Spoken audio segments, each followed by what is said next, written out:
I'm back, baby, and more monotone than ever. I decided to hook up the old Super Nintendo and capture some of my gaming experiences, both good and bad. Remember, like and subscribe for more of the second best amateur content that you can find on the internet.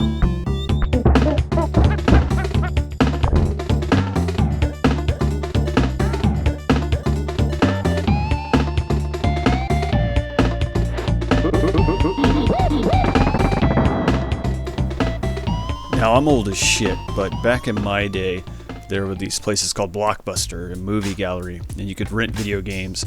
It's hard to even imagine what life was like before Al Gore invented the internet, but buying games outright was a huge risk because a lot of them sucked real hard. They did have gaming magazines, so when my parents would take me to public places and leave me by myself, I would go to the magazine section, and that was the only time I could do some recon on what games were actually worth me buying without my own money.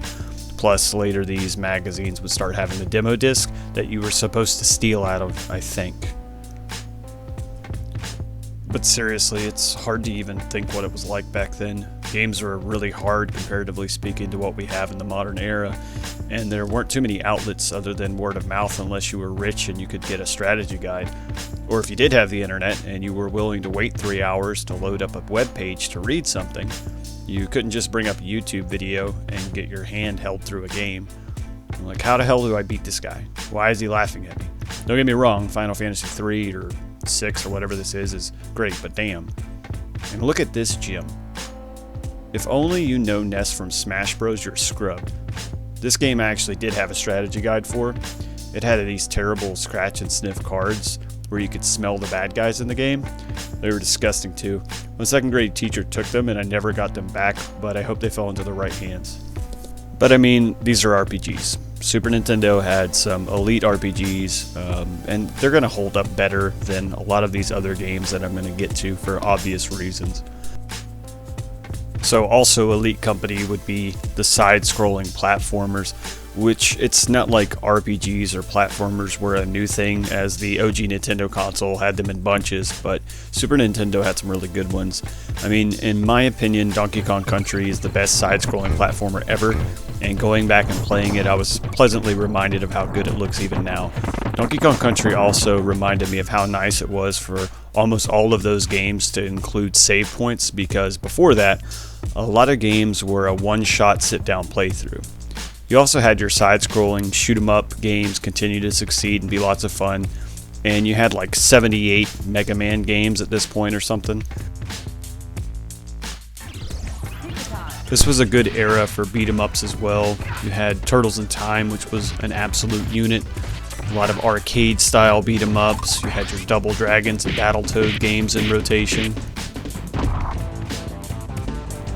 Fighting games too also saw a major jump up in the way they were made, and the transition from the arcade to home started to happen. Revisited a few of these, and some of them were a lot rougher than I remember. Primal Rage is a big piling steam of shit, but Clay Fighters, I don't know why I remember that game fondly. It is absolutely dog shit. I think one of the biggest evolutions was the hybrids that came out of the side-scrolling adventure games, which we now know as, or refer to them as, Metroidvania games. They're everywhere, and independent game companies just digest and shit them out every other day.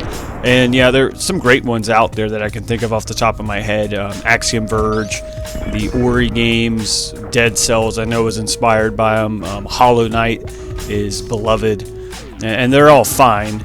Just saying that it's an overly saturated market, but I can see why. And if you didn't play Castlevania Symphony of the Night, you're a scrub because it's one of the best games ever.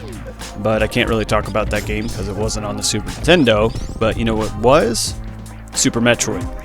My undisputed favorite game of all time. And coming back to it, it also aged very well and is still amazing to play. It looks great. You had this huge world to explore and it just drops you in with no direction. The soundtrack is perfect. Also, I don't remember a lot of games back then that had a main character that was a female, and Samus is probably the most badass Nintendo character of all time. So, some things that didn't age too well. Sports games. as a whole. They were just unplayable. And I stand corrected in saying Madden is the same game every year, because it's not, after venturing back into that time period to play it. I remember loving soccer games too growing up, but now I don't even know why. I don't even know how I played these games. They're awful. And also, not that this is a new thing, but E.T. set the tone back in the Atari days of attaching a movie or a brand to it to sell shitty games, and it was still full swing. This Power Rangers game right here is trash as hell, and I'm sure I owned it too back in the day, and a lot of these games were just terrible. And there was a lot of comic book games out there that were really hit and miss. I mean, this X-Men game, pretty cool, and I enjoyed it. But if you go to the Spider-Man X-Men game, this is what you got. So a lot of people blindly bought games because of the brand attachment, and I guess that's all you needed to get sales back then. And games back then were the same price. We always forget about that. They were the same price back then as they are now. So, you know, you could get ripped off a lot easier then. And this game, Star Fox. I remember getting Star Fox for Christmas along with Donkey Kong Country. Those were my first ever Super Nintendo games, and it's pretty rough. It looked great back in the day, but Lord, it's borderline unplayable now. And if you thought Star Fox started on Nintendo 64, you're a whole ass scrub. It started with this.